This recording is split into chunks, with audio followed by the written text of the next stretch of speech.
Hey everyone, welcome to another episode of the Coach's Corner University podcast. I'm having a great time doing these again, and I'm joined by a good friend of mine, great person this week, Dave Osborn. As a reminder, this podcast is sponsored by Master Athletic Performance, so visit www.masterathletic.com, and by Coach's Corner U, so visit www.coachescorneru.com. Both of these websites and businesses embody my goal with regards to coaching, and that's to raise the bar. So bringing you up, with this quality of service that you can expect from a coach, and educating coaches on how to raise their standard as well. Dave, welcome to the podcast, man. How are you? I'm doing great, Paul. Thanks for having me on. This is Pleasure, always something fun I look forward to. Yeah, it's you've been on a few times with Tony and I, and then this is the first time solo podcasting, and you've been a busy guy. Yeah, man. This summer really kind of snuck up on me from finishing my doctoral dissertation back in what was that? January, probably February, April, to competing in Victoria, BC, with a couple of my lifters, where my lifter Tanaya set the women's all-time world record in women's 220 for the total and bench press. It was crazy. That's such amazing. A blast. And just to be there with your athlete while they're doing that, and just we've been working together now something like 5-6 years. And just seeing someone, you've just gotten to work with from scratch to now be an all-time world record holder, just a super special thing to be able to share with the gym family and my wife and my son, who got to see it all happen, Nice. Really cool stuff. And now we got the online coaches course that we're working on together, and it's going really well. I'm having a blast putting together the PowerPoint presentations and just noting throughout the day, oh, this would be good in this one, this would be good in that one. So I'm getting excited for getting the script worked up for those for when we start recording, and just putting out that great content to everyone. It's I always find that it's really fulfilling when you get that extra level of involvement within the process, and to be able to train with your athlete, or even better, to compete with your athlete and see the work that you've both put in on showcase. It's just so much more fun. There's just, it's an individual sport with powerlifting, for sure, but the team aspect of it, it's similar to wrestling, right? It's similar to other individual sports that you do have teammates in, where it's just that little bit of extra support makes all the difference. And you hear your people cheering you on as you get onto the platform, right? And then you get to stare out into the crowd as you're watching your teammates put on a show for everyone, and just watching people's jaws drop. It's just such a special thing to be able to share with someone. And I think that leads perfectly into kind of what I wanted to talk about today is you are, I introduced you as Dave, but you're Dr. Dave now. So credit where credit's due, my man. Your doctoral work was in the relationship between coach and athlete, specifically in the online realm, which, I don't know of any other specific research to online powerlifting there has been. So the first one, you are the guy. And what we just finished talking about was those added value benefits of coach athlete relationship that in an online setting are very challenging to create. Yes. So I'm wondering if you could just kind of give a brief background and into however much detail that you want into what your doctoral research was, and the findings from it. So my doctoral research all kind of started from, we have coaches who will do different amounts of check-ins with their clients online. Some vary from you pay me, here's your 16-week program, I'll see you at the end of it, right, to every time you train, I want to hear from you on that day, right? And so because there's such a big spectrum of communication between online coaching, I really thought there'd be a lot of value if we could research if there's some differences between the two, or how much communication do you really need to have a successful coach-athlete relationship with your lifter in an online environment. And through my research, I found out, we actually have these survey instruments that we can use to measure coach-athlete relationships. And then we also have survey instruments that will measure someone's mood in terms of how they feel before and after communication interactions. And so what my committee team had me develop was a study where we would do pre-testing on a coach-athlete relationship that just started online, right? Mm-hmm. And then we would do testing every 4 weeks for 12 weeks. So testing at week 4, week 8, and week 12 at the end, and see if there was any changes in that coach-athlete relationship. And then at the same time, they had a survey taking software on their phone that would ding when they wake up, 30 minutes before training, 30 minutes after training, and before sleep. And what it would ask is their mood, their self-efficacy at the time, their sport motivation in context of the sport, and then whether they'd have any positive or negative events occur during that day is kind of like a control question. Right. And what the data analysis showed was first with coach-athlete relationships, over the 12-week online coaching where I was the coach, it showed a significant growth. In just 12 weeks, on the coach-athlete relationship, where we were starting around it's a out of 7 Likert scale, and most relationship questions were sitting at like a 4, maybe a 5 on the high end, with commitment, which was how committed the coach and athlete were to the relationship. So we would expect that to be a little low at the beginning of the study, but it was much higher at the end. And then we had closeness, which was how close the coach and athlete felt together in terms of looking out for one another, and coach was looking out for me. I'm trying to do my best for coach. And that improved significantly as well over the course of the 12 weeks. And then we had complementarity. It's called complementarity. Okay. Which is like how well your working relationship is with the athlete, right? Like, do they know how to auto-regulate, how you would auto-regulate on the day? Do they know what you would do in case like this day didn't turn out the way you wanted it to? What adjustments you would make? And that grew as well as over the course of the 12 weeks. So there was huge, significant improvements in all 3 categories of the coach-athlete relationship over the course of this 12-week online coaching.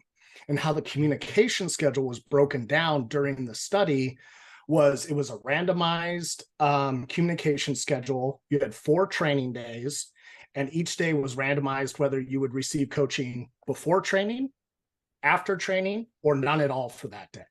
Okay. And so going into the mood aspect of that, when we did data analysis on all those little surveys, we found that coaching instruction or coaching communication before training or after training had a significantly higher effect on mood than none at all for the day. So we could conclude that, something's better than nothing. For sure. Right. And if you're going to give a coaching communication, if it happens before or it happens after, that's great, as long as you got to interact with your client, right? Roughly, the study broke out to about a third of the coaching communications had none at all. So a third went to about pre, a third went to about post. So it was pretty evenly randomized. But as long as like 2/3 of your training week has communication on it, you're going to see significant improvements in your mood and your coach-athlete relationships. So not even really every training day, just like if you put about it in practice, like the important ones, like here's your main lifts, here's some accessory days. If you need something on the accessory day, maybe check in with it.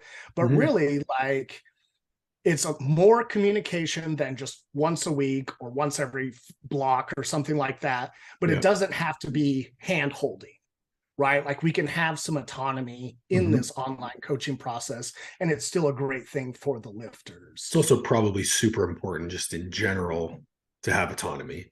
Yes, absolutely. And not just be like on rails, right? Doing whatever the coach says for however long and never having that, your own original thought.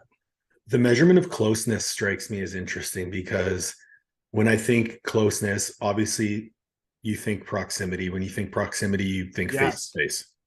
Right. So to be able to create closeness through the frequency of communication, and I think the quality of communication throughout that process would be really interesting. And the fact that the markers improved over the course of just 12 weeks. And we think about how Yes, short a period of is that 12 weeks actually is. it really is.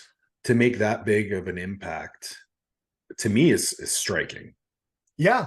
Well, and here's how it kind of boiled down was if we look at like the technical definition of closeness, I had to pull it up, but it's the coach and athlete's social emotional bond that can be positively or negatively affected by experiences, right? And so even if they have a negative experience, right, if you can reframe it or say, hey, that's part of the process, or just normalize to it and like diminish some of the intensity of that negativeness, that still draws you closer together Sure. as coach and athlete, right? It's providing that social emotional support and creating a deeper bond with your athlete. Probably more So so. you don't even have to always make it like positive and stuff. It's just part of like being available.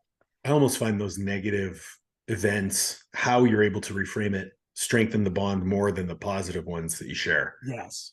Yes. And then in the online course we're putting together, I call those moments of impact because, right? That's pretty good, huh? Patent pending. PM. Because you're absolutely right, Paul, in that it's so much more powerful to take something that could just ruin someone's day and just kind of reframe it a little bit, turn it into a learning lesson, turn it into something that's just going to make them stronger afterwards, after we rebuild, after we fix the mistakes that happened. It's funny, through all of this, you have yet to mention sets and reps. Crazy, right? I know, it's wild. It's and wild. I think I had made that point in like the coaching outside of programming PowerPoint. That's like the programming's the easiest part of all this. Yeah. Because all you're doing is responding to what your athlete is telling you. And as long as you know what's going on with your athlete via your communication schedule, I mean, it's pretty simple. You know, if, oh, this was too hard today, you don't make it just as hard the next time. Exactly. You back it off a little bit and you build up again. And, that's something that, there's a lot that you can pull from this. The big thing for me, and something that I've tried to do right from the beginning of coaching, and this comes from my strength and conditioning background, is forming those relationships with the athlete or the client, knowing that you actually are invested in their progress, and learning to translate that in-person communication that I had with my athletes in the weight room to an online medium, and figuring out the frequency of communication that came about. I pretty much landed at, I'm going to have to speak to this person 3 or 4 times a week, depending on how often they're training, as long as they can receive their feedback before they perform the same lift again. So when we talk about powerlifting, like that frequency, they're squatting 2 or 3 times a week. You don't want them making the same mistakes multiple times. Exactly.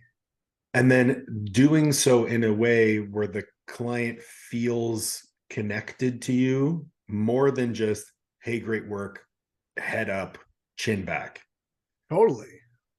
Asking those leading, hey, how did your session feel? How's the body feeling? Everything okay? Checking in with them if you haven't heard from them in a couple of days, that sort of thing. That stuff goes a long way. Totally. Absolutely. And it's like, it's what's the first thing you run out of things to do with online coaching once someone's up to speed? It's probably corrections. There's only so much you're really going to be able to correct once someone's really doing something right and has good technical mastery. So what's your job after that? As a coach, it's exactly like you said, it's asking leading questions. It's getting a gauge of their recovery. It's looking for what part of their training, recovery, restoratives, lifestyle can still be improved to facilitate greater performance. And I think, we're speaking right now in the context of powerlifting, but I think keeping this broad, we've got bodybuilding coaches, powerlifting coaches, lifestyle coaches on here, and I coach the whole gamut of people.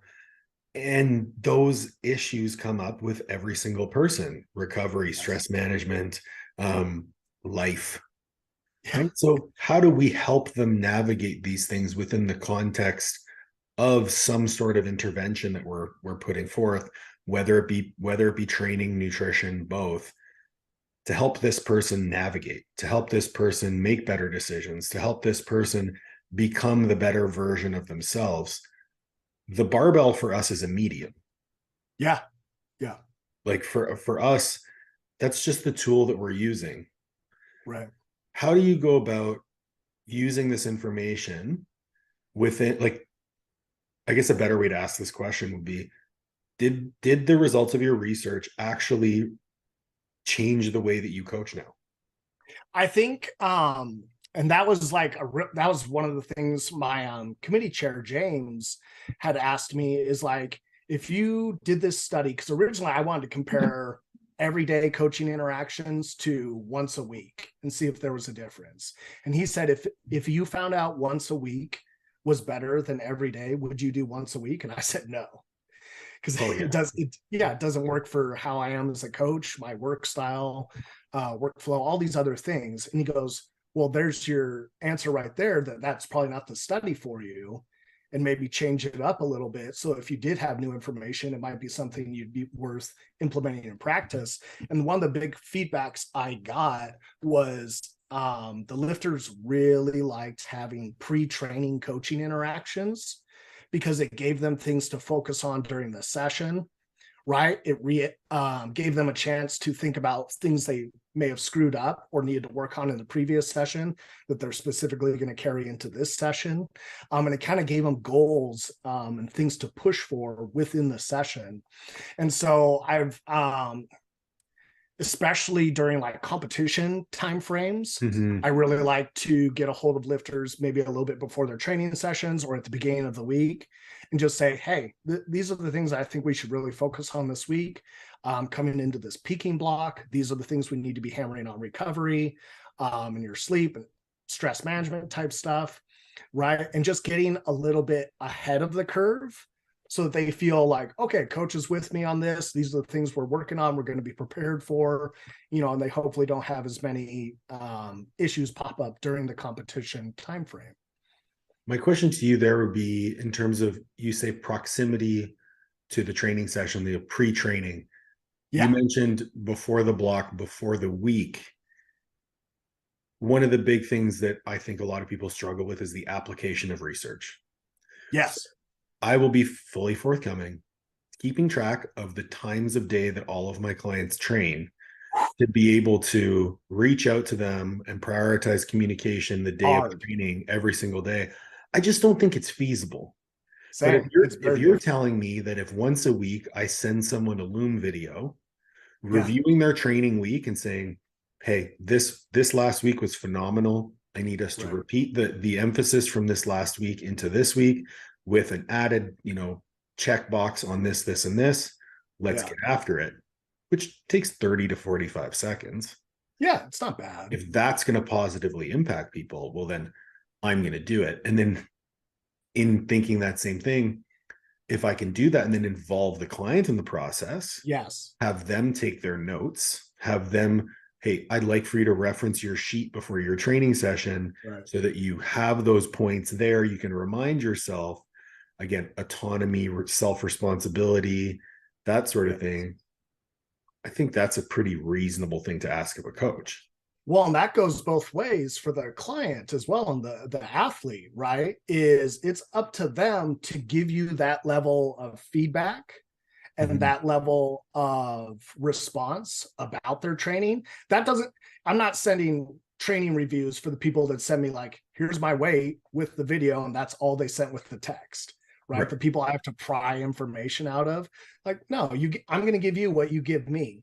But if I have someone who's trying to push themselves as hard as they can and they're sending me all that information, well, it just makes me want to push that much more, right? That's the social emotional bond that we're creating here, because you're giving to me, I can give back, right? It's really unbalanced and I think unfair to ask for coaches to really push at the highest level for every lifter that they take on, when not every lifter they take on is doing the same thing.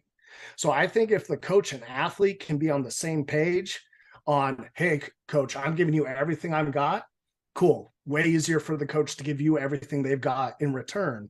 But if they're having to pull teeth just to get basic information from you, like it's hard to expect them to want to go that extra mile. I'll even expand further. Like maybe that client doesn't want that. Totally. Like Yeah, it might even just be lost. I have a great example for that too, because so I have a client, she's looking for her first 1,000-pound total, which is like phenomenal. Huge. Great. She has a very busy day-to-day life and single mother. She uses her WhatsApp messages to me as a way to like debrief her day and then how her training session goes. And when we first started working together, I would give her feedback and let it, like I would give her what she gave me. Yeah. And I think it was like a month or two in, she's like, hey, you don't need to do this for me. I do this as a debrief. Yeah. So I really only need your feedback. I'm doing this more for me. And I was like, huh, do you mind if I give you the feedback? She's like, no, it's very helpful. I just want you to know. And I was like, huh. And it happens more so on the nutrition side of coaching. Sure. Where, clients will just brain dump. And I joke about this because like, you want to know about someone's psychology, take away their food. Oh, totally. And they're in that low caloric state and low calories and like brain goes nuts. But it's like, what level of actual emotional support does this person need versus what do they expect from you? And I think clarifying those expectations right off the bat of like, hey, this is what I would like from you so that I can do my best work. If you don't want that from me, let's open up a conversation with what you need. Right. So one thing that I actually include in my intake forms is what type of coaching do you respond to best? And what would you expect from your coach? Yeah.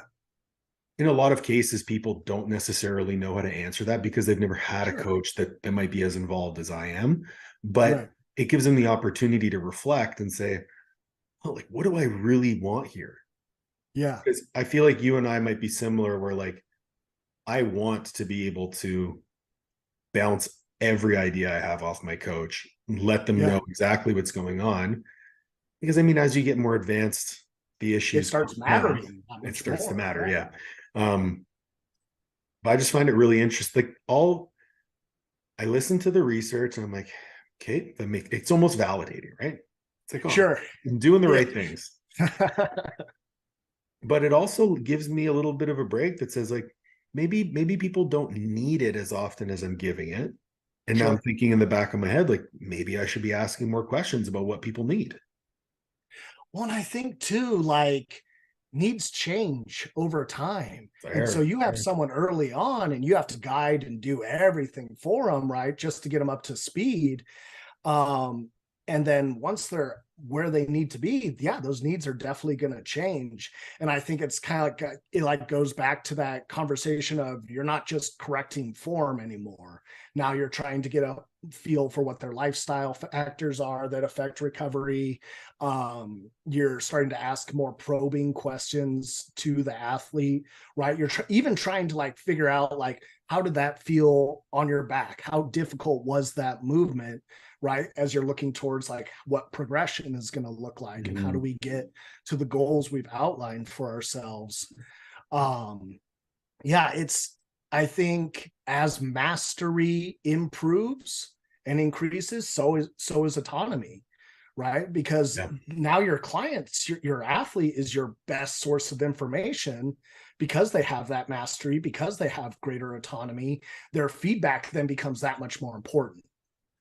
I couldn't agree more. And, when we're talking about creating an environment where communication is open and honest. Yes. That involves quite a bit of vulnerability on the part of the athlete. So you as a coach need to be inherently vulnerable in some aspects as well. Right. One thing that I do is I try to learn, like, does my client have a dog? Do they have a kid? Sure. Are they married? Something. Right. Yeah. When's their birthday? Yeah. These are people. Right. And from a business perspective, as a business, as a business owner, you're essentially in all of your interactions with people and in all of the processes that you put forth, you're trying to distance yourself from a transaction. Yes. And as soon as someone feels that they are part of something that is beyond an exchange of money for goods and services, Yeah. your retention rates are going to go up and the results of that client are going to go up as well.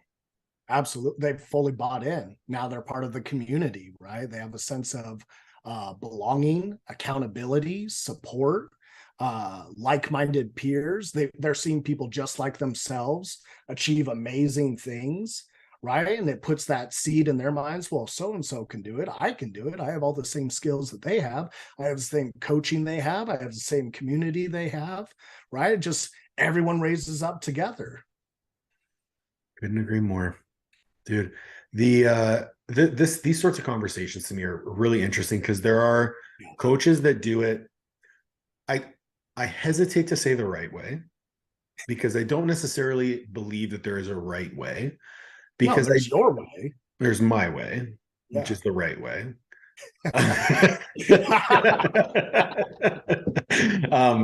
Because the reason I say that is because I know of some very successful coaches that do a phenomenal job, but they only check in once a week. Sure. I know some other coaches that actually don't have structured check-ins, but they speak very often and maybe issue training once a week. I know some coaches who issue training 4 weeks at a time, but will iterate if needed. But there's a lot of ongoing conversation and things like that. So there's a lot of different ways to do it, but it's all about understanding what the client needs, what your specific workflow is. Like personally, yes. If a client doesn't want to talk to me, I don't really want to work with them. Totally. Because I mean, it's really hard to train a robot that doesn't talk, doesn't give feedbacks, emotions, right? And you're just like writing spreadsheets. And like we've said, like writing spreadsheets is dumb and boring and easy. It's not a challenge. It's not fulfilling in any way, right? And it's like, well, if all you're using me for is technique checks, and now there's no reason to get technique checks because it's dialed in for however strong you are, like it just seems like a better use of both people's time. Yeah. Like you could find, like, go get a program, I'll get a different client, and we both win. Yeah. Pay me for a consult once in a while when you want. Yeah, something like that. Totally. So if I'm a client looking for a coach, it comes up a lot. Like, what do I look for in a coach? I think I think it's a product of when I came up in this sport and who was around and what the tone was. But I think the first thing you should check for in a coach, outside of like, are there athletes accomplishing things, is what do they do? Do they live the walk? Do they do the talk? Do they struggle with anything, or do they just seem perfect in every single way? Right? Like you're talking about making human connections with people. I think when we talk about vulnerability as coaches, I'm telling a client to reframe a terrible session. It'd be really great if I could talk about a time I reframed a terrible session and what I had to do to come out of that and what benefits I got out of it later. And you're going to be around people, if you have them for a long time, they lose spouses, they lose parents, they lose pets. People suffer real loss in their lives. And you are a supportive authority in that person's life. And you need to be able to have some sort of emotional experience to be able to draw on and empathize, but also reframe and get people back on track towards what we're all holding each other accountable to do. Yeah. I hesitate to use the word red flag, but like the things that I would look for that, would kind of turn me off as a client looking for a coach. And like, I mean, I work with a coach right now, so I can tell you exactly what I was looking for. I was looking for expertise. Number one. Yep. It's like, does this person have the tools that I need to solve the problems that I have? Yeah. The next was, what's this person doing? Like, is this person walking the walk? Like, I want someone that understands hard training. I want someone who's achieved a level of success that maybe not that I necessarily aspire to have, but that is in line with my goals as well. Yeah. Funny story, my coach is female. Sure. And that didn't play a role in my decision, actually. I think it's really important that we continue to really highlight how many amazing female strength coaches there are, right? Because it's definitely something where, you know, we as coaches of leadership and position now need to be opening the way up for others, right? And opening that gate wider and continuing to push content of, hey, have you seen Casey Romero? Hey, have you seen Tasha Whalen? Hey, have you seen Olivia, right? We have all these amazing coaches that are female, right? We need to make sure that everyone's getting, you know, equipped and placed with a coach that's going to be the right fit for them. And it's not something where you have to take, you know, this big bearded power lifter or whatever that you really don't identify with because that's the only coaches available. I think I lost clients in the past because I have hair. Sure. This guy doesn't know what he's talking about. There's no fucking clue. He's got the beard. He's still got hair though. So he's slacking. But yeah, so when I was looking to work with a coach, like I gravitated towards Danny because elite level powerlifter. Elite level powerlifter. She's, you know, she's an IFBB pro physique competitor, doctor of physical therapy. Yeah. And I knew like the issues that I'm having with my hip and knee. I knew she was the one who probably had the tools to solve it and allow me to do the things that I want to do. And funny enough, we talk about the changing relationship between coach and client. When I first started working with her, I wanted to compete in powerlifting again. My values have changed, my priorities have changed, and that's not necessarily the goal that I'm after now. So that is a conversation that we've had and is ongoing because I know she's open to those conversations. And that's the sign of a good coach, is they can kind of sense like, I don't think your goal is quite right for where you're at right now. What if we found something that still takes care of that itch and gives you something to push for, but is more aligned to what's really feasible for you to do right now? Yeah, and that's exactly it. And I actually have a funny question for you. Okay, so you ready? Always. Do you think that people view you as a coach first or as an athlete first? My ego would love it if they viewed me as an athlete first, because that's how I kind of view myself. Is the more I push myself athletically, the better it makes me as a coach. 100%. And the higher tier kind of athlete I can work with and really feel like I'm valid in saying, this is my experience at a high level. This is what I think is appropriate for you. And so I hold the anecdotal very, very high in terms of you need experience competing at a high level. And I've done that. And I'm going to continue to do that. And I'm proud of where I'm at. But I would imagine at this point, most people just see me more as a coach. Yeah, someone brought up the other day, they're like, oh, I always saw you as a coach, you know, more so than an athlete. And I'm like, well, that transition happened without my permission. We're about to throw hands. Yeah, man. But again, like you, like it's the ego would love it if I was an athlete first. But I know that at this point in my career, like I've competed at the highest level and I kind of in that position where I'm putting that aside right now. But how do you as a coach manage competing at a high level and also pushing yourself as a coach? I look at it as continuing education, right? Like this is what I am. I'm a professional coach, right? And so my day is structured around things that are going to make me a better coach. And that's taking care of my body and training to the highest degree that I can, right? And training and pushing my lifters and leading from the front as a coach. And that's one of the big things I tell the coaches I work with is we're here to lead from the front. How are you going to tell your client to hammer their nutrition if you're not hammering it at the same time? Yes. Right? Like the last thing you want to be is a hypocrite when you're trying to make someone make big lifestyle changes.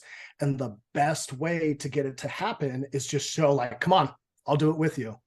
We'll do it together. I'm your support. You're supporting me, right? We can hold each other accountable to, I took my morning walk, right? This morning, got my sunshine, made my breakfast, got all my supplements in, did my meditation times, did my chores around the house.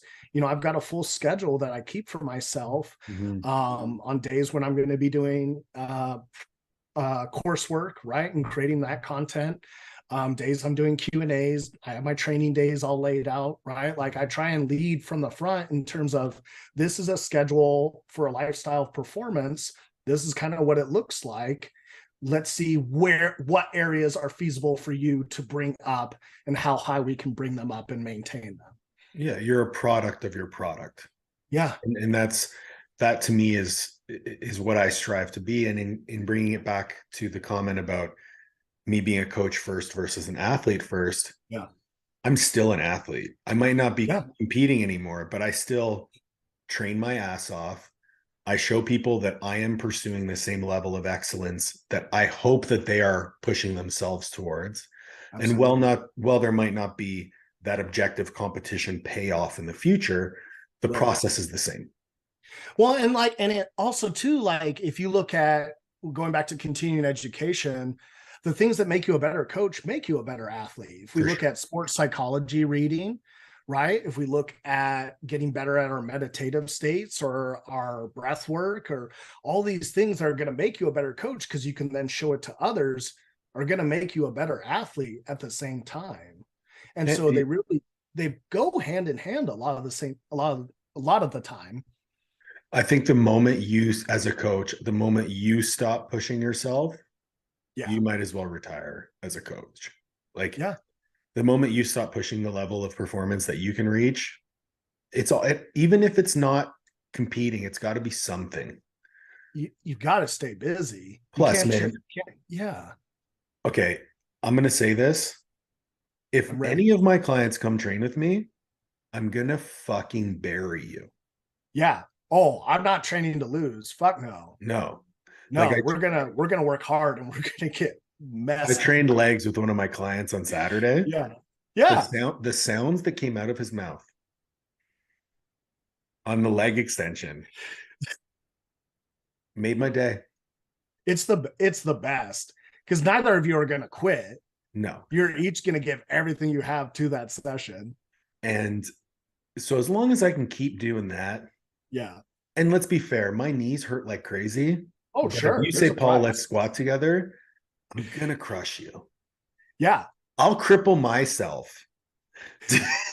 I'm already front loading ibuprofen before the session. Yeah, right? We're going to fucking rock. So you have the pleasure of owning your own gym. I do. Quite the pleasure. Yeah, and you get to work with a lot of people in person. I do. Yes. One thing that I firmly believe in is that even if you are an online coach, you better keep your sword sharp. Yes. And so even though, I mean, let's face it, coaching online much more lucrative than coaching in person. Sure. I will always coach in person at least 3 to 5 hours a week. I have to have it. I have to have it. Just like you said, right? It's keeping your sword sharp. It's all the subtle facial cues, right? And body language. And just there's nothing better as a coach than having something either going perfectly the whole time and you're riding this huge momentum for the training session, right? Or having something be a little off and then immediately fixing it. Mm-hmm. Within that training session, right? And just seeing the change and seeing the look in someone's eyes of, oh, I was screwing that up. Oh, it feels radically different now. And right. And just seeing light bulb moments happen in real time. Like that's food for your soul as a coach. And it's just not the same online. You can still get a lot of great stuff with asynchronous communication and online coaching, but the in-person stuff, it's the same reason why meet days are the best days for coaching. Right? Like competition day, you just can't beat it. It's the energy in the air and it's the people around you. And this will be 10 years in July that I've had the gym open now. So my first decade. That's as a huge. gym. It's pretty big. I mean, we started in my parents' 2-car garage with 2 racks, 2 bars, some bumper plates and sandbags, right? And now it's a 6,000 square foot facility with turf and pendulum squats and 3 monoliths and full sets of competition plates for everyone, right? And just the way it's been able to grow throughout my decade in this sport is it's incredible. And I catch myself walking in the morning, right, when I get there, and just looking out across my gym, right, and just like it's such an amazing thing to have that was just built by the wonderful clients that I've been able to have over the years. I love that you said that, because I think it might go unsaid too often how grateful Sure. as a coach you are for your clients. I mean, for these are people I see week in, week out, all year round, hours a week. It's like a family. We always joke, we'll just say out loud when we're all having fun or anything like that. It's not a cult, you know. But like, it's just, I'm so thankful to have such an amazing community that we've been able to create together that's welcoming. I'm always so proud of how much they help others when we show up at meets, and just the attitude and presence we have as a team. I just think we have the best team in this silly little niche sport, just because we're here to help, we're here to make everyone's day better, and we're here to win and show how good we are. And I've had these lifters from just our podunk town in Wenatchee now Susan's top 40 148 all time, right? As a master's lifter, and Monica's about to crack her 1K total, and Robin's getting ready to do 2K. And these are just people we've worked with in town and just gotten insanely strong. I think I have 6 elite lifters that we've grown at the gym. That's so cool. It's wild. And it's just, I would never have thought I would be able to do it in the town that I live in, right? It's like 30,000 people. But just to be able to like really meet these incredible friends and teammates, it's just such a blessing to be able to look at. How do you transfer that sort of community and that sort of camaraderie and teammate atmosphere to an online space? I think it matters a lot how you use your social media.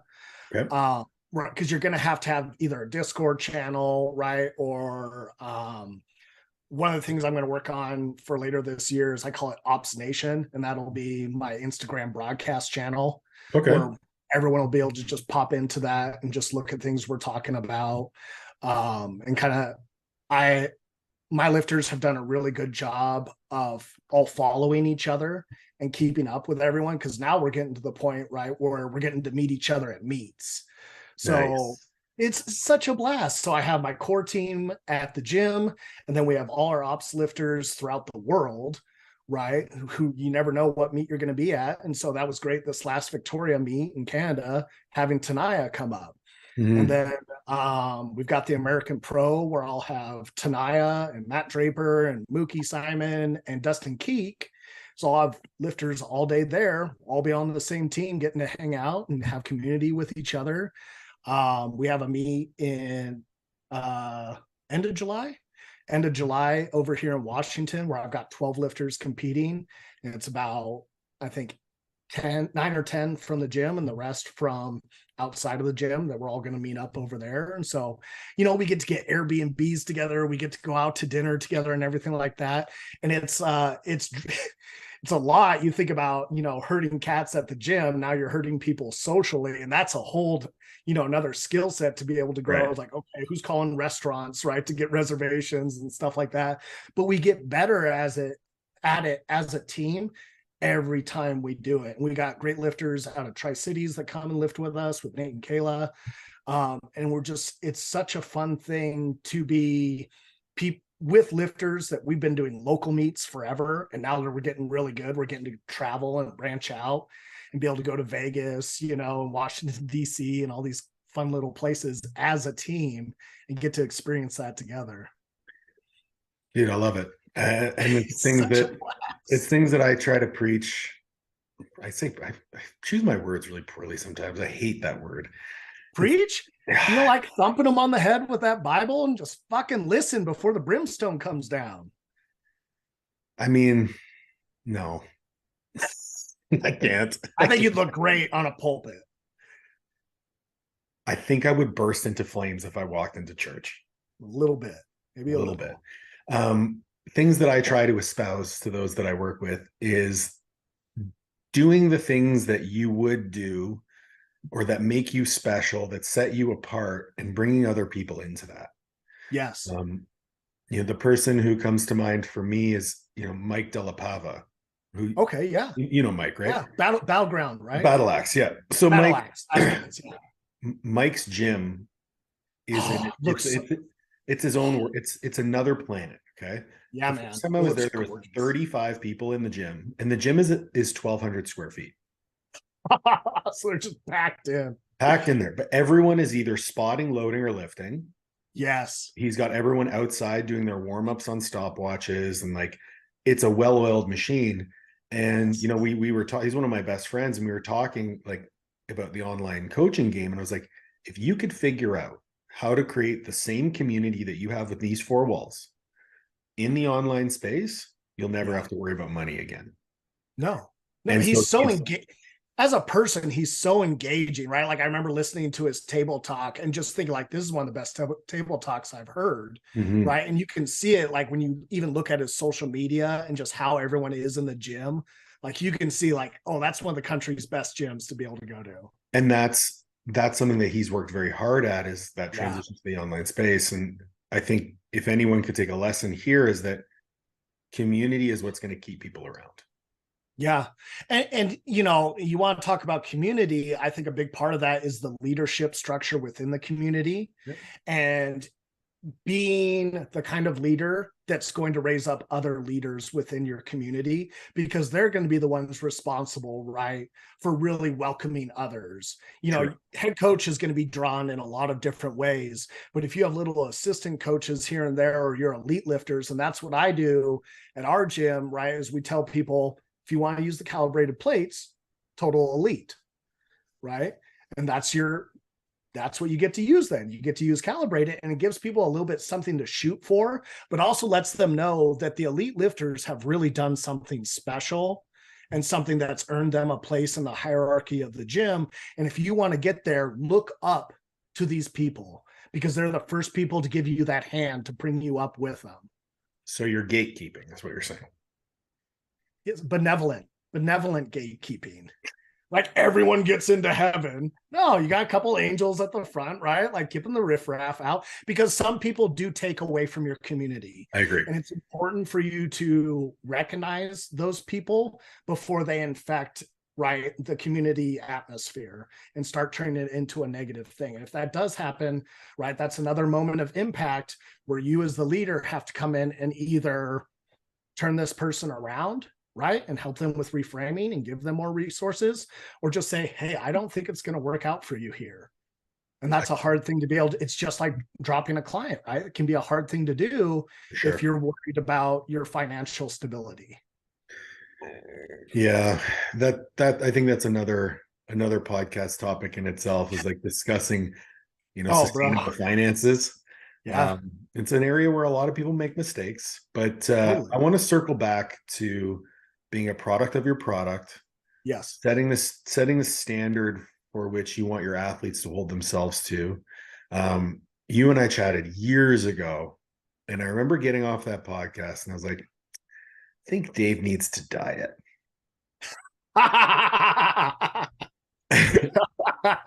And I will. Yeah, you're not wrong. I'm giving credit where credit's due here. You have done a complete 180 in that regard. Thank you. I'm wondering, so obviously that wasn't an overnight thing. No, I mean, it's taken my whole life. So what was the progression here from, all right, I got to do something, to actually putting the wheels in motion? I think A lot of things started to change for me when I really got serious about pushing for my 2K total. But it was at also the same time we were just coming out of the pandemic, and Susan and Robin Graham, which are lifters of mine, Susan's on IFBB Pro, and she really started taking off in terms of powerlifting, right? And just putting insane, her and Robin both, I mean, they've put hundreds of pounds on their totals of already strong people in 2 years, coming up on 3 years, right? Like insane amounts of progress. And it's because their diet and their recovery and their restoratives are perfect. Absolutely flawless, and it's consistent. And you just kind of see the effort that these good friends of yours are putting in, and it just starts to make you believe in yourself a little bit more, right? And I had lifters that were getting nutrition work from you, nutrition work from Tony. And I started seeing a little bit better examples of carb cycling, right? Versus like what I had originally read in like fucking carb backloading. Oh, that was the best diet ever. Shit, Paul. It was so good. That's why I did in college, was carb backloading. It was amazing. I blew up to like 270 from like pizza and ice cream post-workout. Oh man, all the fresh bakery goods too. Yeah. But have your caffeine with it. Have your caffeine. Yeah. Very important. Oh my gosh. And as insane as some of that protocol was, like it worked. And it worked pretty decent for a lot of people. My youngest brother, who's very lean, had just a rocking 8-pack on that and was throwing down 700 grams a day, just natty, right? No problem on his high carb days. It was just super impressive, right? But then, I got away from the diet stuff and I just started pushing more and more calories. And so when I wanted to get serious for 2K, I just started implementing a little bit more discipline, right? Okay. Do I track protein? No. Well, let's start with tracking protein. And I made sure I get 320 grams a day, right? And then from there, okay, well, let's see what calories I'm at. When I started, I was at 3,000 calories a day, and I would hold at 330 pounds body weight. That's ridiculous. It was really bad. And it's because I had yo-yo dieted my entire life, getting ready for Marine Corps weigh-ins, neck tapings, right? All this I did remember doing the velocity diet, which was that all liquid biotest diet. Shakes and fiber all day. Yeah, man. And it ruins your teeth because you get so much plaque from never eating any food. But I dropped from 250 to 204 on that diet, right? And so I had tons of experience dropping weight really rapidly, but never really building it up great, and never really recomping that great, and never really seeing what you guys do with your nutrition coaching, which is push calories. And as your metabolism adapts, you can push calories higher and higher and higher, and then you'll have more energy for higher outputs, which then pushes the calories, right? And so I started having energy for walking 10 minutes after every meal. And then I started having energy for doing some more accessory days on top of my training days. Until it's all built to the point now where I went from, in my 2K prep, training 2 days a week, a deadlift bench day and a squat bench day, no accessories, right? To now I train 2 SBD days a week, a deadlift, a bench, and a squat on Tuesday, a squat, a bench, and a deadlift on Saturday. And I do 4 accessory days throughout the week. So I'm training 6 days a week now, still doing my walks. Now my calories are at 6,200, right? And I can still job. Yeah, well, yeah, but now I sit at 300 pounds. So I've dropped at my biggest, I was 349. So I've dropped about another 50 pounds of body weight, which has its effects, right, on like my squat and stuff like that. It doesn't feel the same, and I'm still building it up, but my bench is just as strong. My deadlift is really just as strong as it's ever been. So I'm only down on the squat. I feel better. Just the energy levels are so much higher. Like my ability to like focus and create content and do like schoolwork and stuff like that really benefited from just having better caloric intake, to fuel myself. And it's taken a long time to build it up to where it is now, but really freaking pumped about it. Hell yeah. It kind of feels like, oh, I can kind of justify my size because this is the calories I eat now. And my body composition's better than it's ever looked, even when I was like 169 pounds, right? Well, I mean, even so say your calories are at 6,200. Yeah. You all of a sudden decide you don't want to be 300 pounds anymore. Yeah. It'd be so easy to drop your calories. Piece of cake. Oh, I get to lose weight at 5,500 calories a week. Oh, darn. Yeah, exactly. Well, I'm glad we got into that because I think sharing a little bit of our humanity here, like, yeah, that's part of it. It's part of coaching. Absolutely. You don't want to be, and it's something like I interviewed Liv in the first episode of the podcast. Interviewing your wife's really hard, just FYI. But she mentioned something about she wouldn't want to be in a position where she felt like her coach was perfect because she wouldn't feel comfortable sharing any of her weaknesses with the coach. Absolutely. So letting your clients know, like, hey, this is what I'm working on because this is an area of weakness that I have. Yeah. And now you're seeing the positive outcomes from it. Oh, it's been, I honestly can't believe how strong I've stayed throughout the whole process, how much more I can do, not just physically, but mentally too, how much more like resilient to stress it makes me, all these great things. And that's literally what I get to share with my lifters now who are struggling to do it, and just giving little easy ways to level up and just hold them accountable, right? And just provide that support there for them. Mm-hmm. And we all get to have the same experience and success together. And I think that's something really special too, is the people who inspire you in your social circles. A lot of times, they'll know, right? They've heard you say like, hey, the way you push, it really inspires me to push too. Yeah. And I think there's something really special about someone that knows that they're an inspiration to you, and then they give you that feedback of, hey, you're looking great. Hey, you're doing awesome. Hey, you are clearly doing all the things you need to be doing to achieve your goals. And having that recognition from them, it just recycles all that motivation, right? And all that forward push. Like when my wife comes in, from work and just says, wow, Dave, you look awesome today. Like I'm beaming, floating on the air. The rest of your the clothes day, are coming off like this. Yeah. Oh, they're already off because I'm at home, but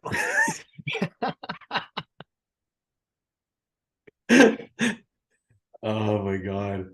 You must drive your wife nuts. Oh, I drive her bananas, bro. She's a saint. She's a social worker, so she's used to like hard cases and stuff like that. So I think it helps.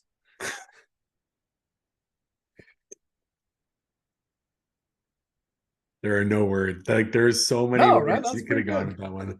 Oh man. Dude, thank you so much for the chat today. Thank you. Let's let people know about this online coaching certification. So I approached you with the idea because you're the doc, you're the guy. So this online coaching certification on my end is focused on business, how to set up your business, how to structure your processes, how to turn yourself from a person who coaches people into someone who runs a coaching business. Yes. On your end, what are we doing? On my end, it is on the communication requirements and ways you can set up your communication scheduling as a coach to best facilitate improvements as a business owner, right? Improvements in your clients' outputs and performances. Some of the topics we've got for the communication side is presentations on autonomy supportive coaching, coaching outside of programming, the competition phase of training and what unique